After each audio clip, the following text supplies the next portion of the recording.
ఒక రాజు తన రాజ్యములో ఎవడు మేధాశక్తి కలిగినటువంటి వాడు పరీక్షించాలి అని అనేక విధమైనటువంటి సభలు జరిపి అందరినీ చేర్చాడు. There was a king who wanted to find out the most intelligent person in his kingdom. He called for a number of meetings to find out that. ఈ సమావేశములో ఒక్క ప్రశ్న వేశాడు. In this meeting, this king put a ఈ question to ప్రపంచంలో the audience. అన్నింటికంటే తెలుపైనది ఏది?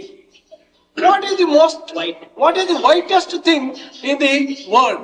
అన్నింటికంటే నలుపైనది ఏది? What is the blackest one? ఒక్కొక్క మేధావులు ఒక్కొక్క రకమైనటువంటి రీతిగా చెప్తూ వచ్చారు. Among those people, each intelligent one began giving one type of answer. ఈ మేధావులందరూ ఒకరు పాలు అన్నారు, One of the intelligent ఒకరు ప్రత్తి అన్నారు, milk, cotton, ఇంకొకరు ఆకాశము అన్నారు, sky, ఇంకొకరు పక్షి అన్నారు. bird. ఇది వాళ్ళకు తోచినట్టుగా కూడా అన్ని చెప్తూ వచ్చారు. Each according to his own thinking began giving the answers. ఇవన్నీ కూడా లోక సంబంధమైనటువంటి యొక్క వస్తువులే. All these objects belong to the world and worldly. కానీ ఒక పరమ భక్తుడు అక్కడ ఉండినాడు. There was one great devotee in the assembly. అతన్ని ప్రశ్నించాడు. He was questioned. రాజా, నేను తెలివితేటలు కలవాడిని కాదు. O king, I am not very intelligent person. నాకేదైనా అంతో ఇంతో తెలివి ఉంటే అది కూడా నువ్వు భగవంతుడు అనుగ్రహించినటువంటి వరమే. Whatever little intelligence I have, it is only gift of God. అది కూడా నువ్వు నాది కాదు. Even that is not mine. అందరి తలలో కూడా నువ్వు తెలివిని చేర్చినటువంటి వాడు భగవంతుడే. It is only God who has put intelligence. కానీ ఆ తెలివిని దుర్వినియోగపరుచుకునేటువంటి వారు కొంతమంది, సద్వినియోగపరుచుకునే వారు కొంతమంది. But some people put such intelligence to good use. Some people misuse the intelligence. అని భగవంతుని ప్రార్థించాడు. మహారాజా, అన్నింటికంటే తెలివైనటువంటిది డే, పగలు అన్నాడు. Then he prayed to God and answered the king. O king, it is a day which is very white. అన్నింటికంటే నలుపైనటువంటిది night అన్నాడు, రాత్రి అన్నాడు. The darkest one is the night, he said. ఇదే ఈ జగత్తులో ఉండేటువంటిది. This is what is true of this world. తెలుపు పగలు, రాత్రి నలుపు. The white is day. ఈ తెలుపు నలుపులోనే మన జీవితాన్ని అంత్యం గావించుకుంటున్నాం. We are wasting our life between this white తెలుపు and పోతానే dark. నలుపు వస్తుంది, నలుపు పోతానే తెలుపు వస్తుంది. The white goes, dark appears. ఈ Dark. తెలుపు నలుపును సాధించినటువంటి వాడు ఎవరున్నాడు లోకంలో? Who is the one who has conquered this white and అతనే dark? భగవంతుడు. That is God. కనుక తెలుపు నలుపులతో కూడినటువంటి దాన్ని దినము అన్నారు.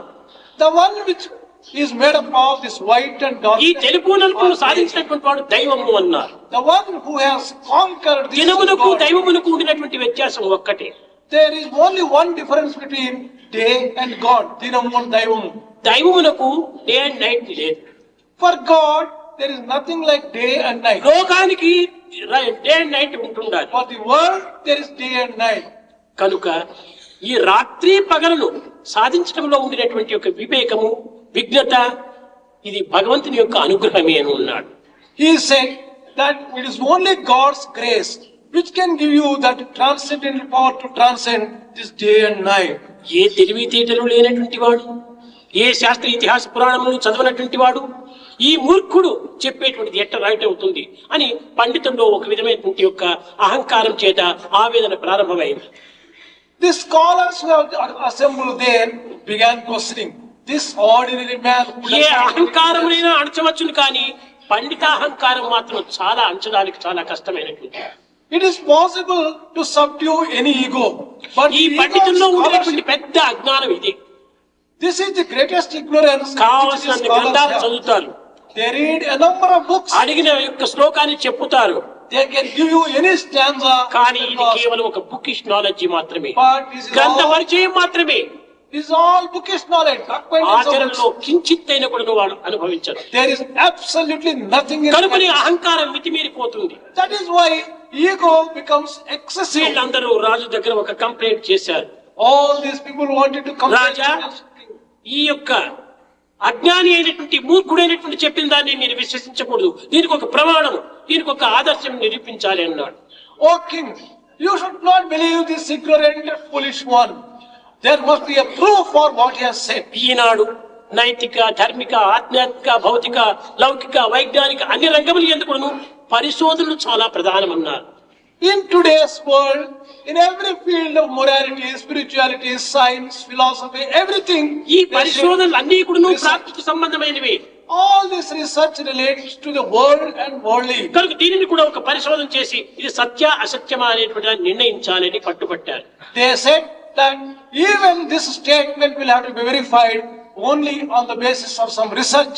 రాజు ఈ పండితుల మాటలను అనుసరిస్తూ వచ్చాడు. This king wanted to listen and follow the advice given by నాయన this పరమ leader. భక్తుడా, దీనికి ఏమి ప్రమాణం, దీన్ని ఏ రీతిగా నీవు సత్యమని నువ్వు దీన్ని సాధించగలవు, చెప్పగలవు అని ప్రశ్నించాడు. Oh child, great devotee, how can you prove this? How can you say that this is true? మహారాజా, నాకు ఒక్క దినము కాలం ఇవ్వండి అన్నాడు.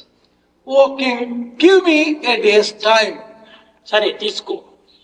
నాకు రెండవ ప్రశ్న అడిగాడు. నేను ఈ ఒక్క దినము లోపల ఏమి చేసినా ఎక్కడ పోయినా కూడా నన్ను ఎవరు కూడా అడ్డు చెప్పకూడదు. That devotee said, one more condition. Wherever I ఇది నా go, పరిశోధన యొక్క ప్రధానమైనటువంటి యొక్క సిస్టం అన్నారు. wherever I go, no one should question it. This is the essence of my సరే, research. ఆ రాజభవన్ లో అందరికీ చెప్పేశాడు.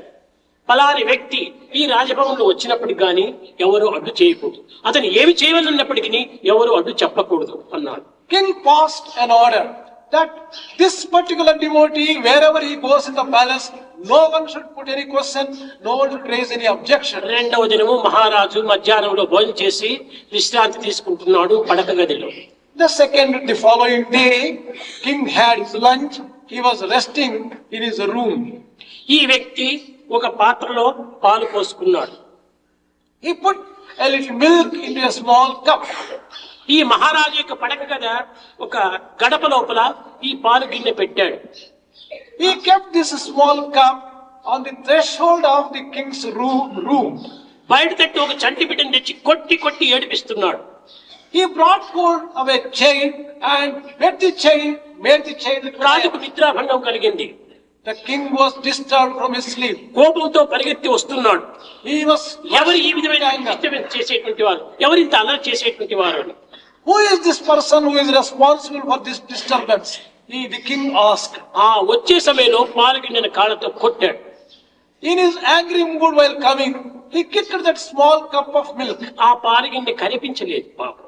He was not able to see that cup.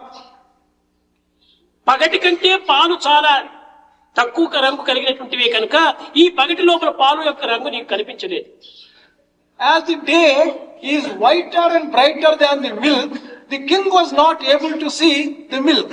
రాజా, నీకు పాలే చాలా తెలుపైనటువంటివి అయిపోతే నీ కంటికి ఎందుకు కనిపించలేదు? Oh king, suppose the milk is really whiter than the day, why did you not see the milk then? పగటి వెలుతురు కంటే తెలుపు కంటే ఈ పాలు వెలుతురు చాలా తక్కువైనటువంటిది. The whiteness of the milk, పాల కంటే పగులు చాలా తెలుపైనటువంటిది. the whiteness of the day is brighter than the milk. దీనికి ఒప్పుకోక తప్పదు అన్నాడు. You have to accept this. ఆకాశంలో నక్షత్రాలు పగులు కూడా ఉంటున్నాయి. The stars can be seen in the sky even during the పగటి day. వెలుతురు చాలా ప్రకాశంగా ఉండటం చేతనే నక్షత్రాలు మనకు కనిపించడం లేదు.